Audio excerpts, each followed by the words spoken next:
Next up in the Hardboiled set, and number 98 in the Radiance range, is Serie Noir from 1979, and my goodness, this has one of the best performances I think I've ever seen in a film. It is jaw-dropping, it is fantastic, it is nuanced in all the right ways, and somehow terrifying at the same time. Patrick Dewey is unbelievable in this role. He plays Franck Poupart, a lascivious kind of door-to-door salesman in a rundown area of Paris, and it's not a particularly fun job, and he finds himself just talking constantly, trying to baffle people into buying his wares.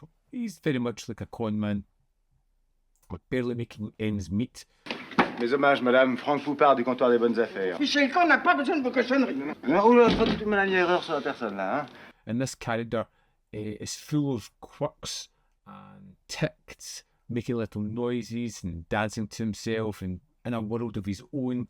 And everything for him kind of takes a turn when he meets Mona. He goes to a house out in the middle of nowhere and tries to sell something to her aunt. And he comments about the girl upstairs, and her aunt is quite freely willing to trade her services for a brand new dressing gown, of which Frank takes up. But when he gets up there and he meets Mona in this upstairs room, he just sees someone who is being taken advantage of, someone who's frightened. He surprisingly takes a moral standpoint and decides that this just isn't right, and talks to Mona, kind of comforts her a little bit and just almost befriends her. Mona, ta beau est une sacrée gonzesse, j'ai intérêt à me garer les fesses. And there's this strange relationship that will drive through the film, because there is a kind of adolescent nature about Frank, a man who seems to be in his 30s but acts very childlike a lot. The relationship that he has in his home life with his wife is very fractured. You know, he verbally berates her. She has checked out of this life almost completely at the start when we meet her, and is almost worn down by the constant nervous energy that Frank portrays throughout this film.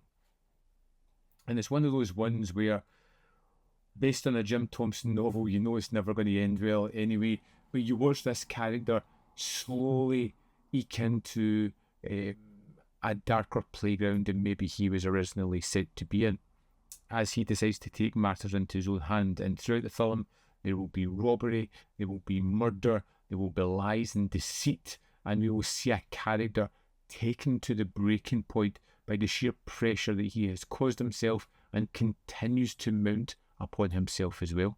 Elle dort sur un gros tas de fric, la vioque. Alors, j'ai de l'intention de la zigouiller et de m'arranger pour te faire porter le chapeau. Bravo, capitaine. Ça, c'est un plan comme je les aime. Alors, arrête de rigoler, pauvre crétin. Don't get me wrong, Serie Noir is a awful movie full of awful characters doing deplorable actions.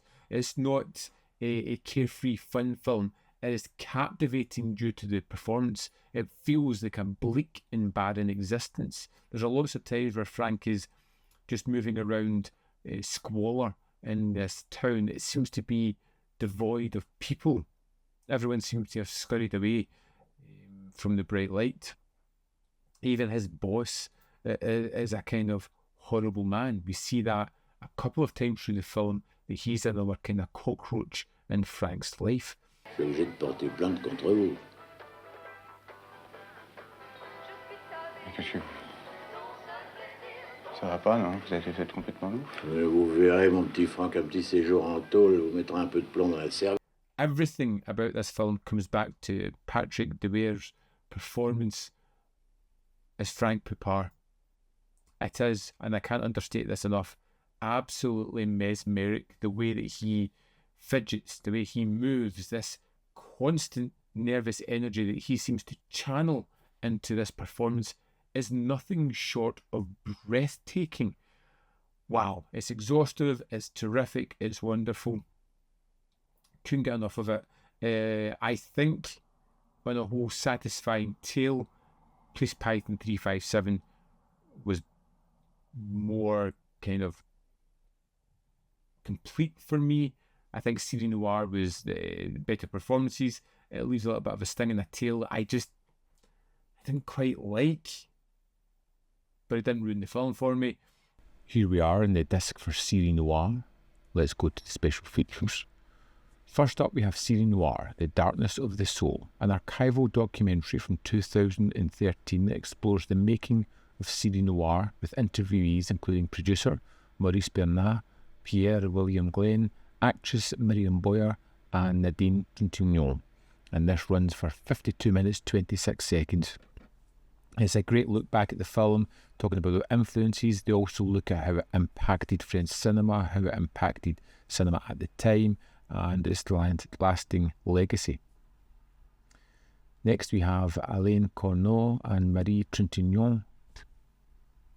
This is an archival interview from 2002, where we have the director and the star discussing their experiences filming Serie Noire.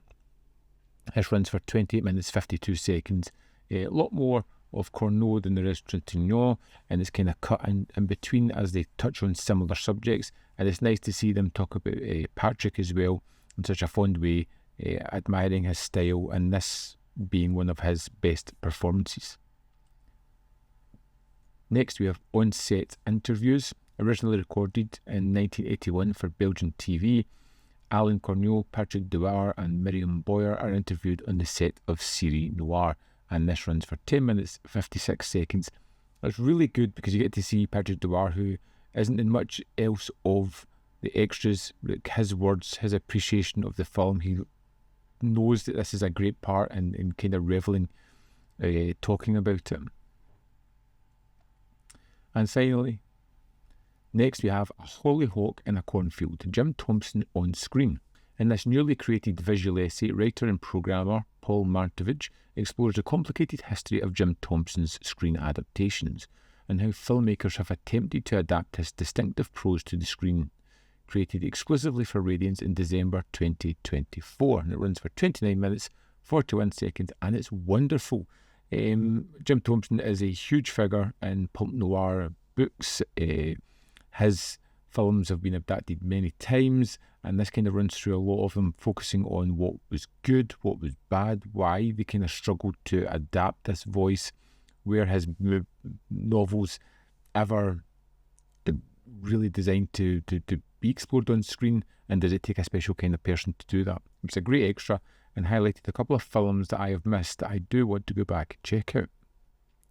And we have the trailer for the film, and that's the extras for Serie Noire.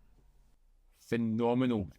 Again, I said after the first movie, this is something you need to get. After the second one, if you don't have this in your collection as yet, shame on you.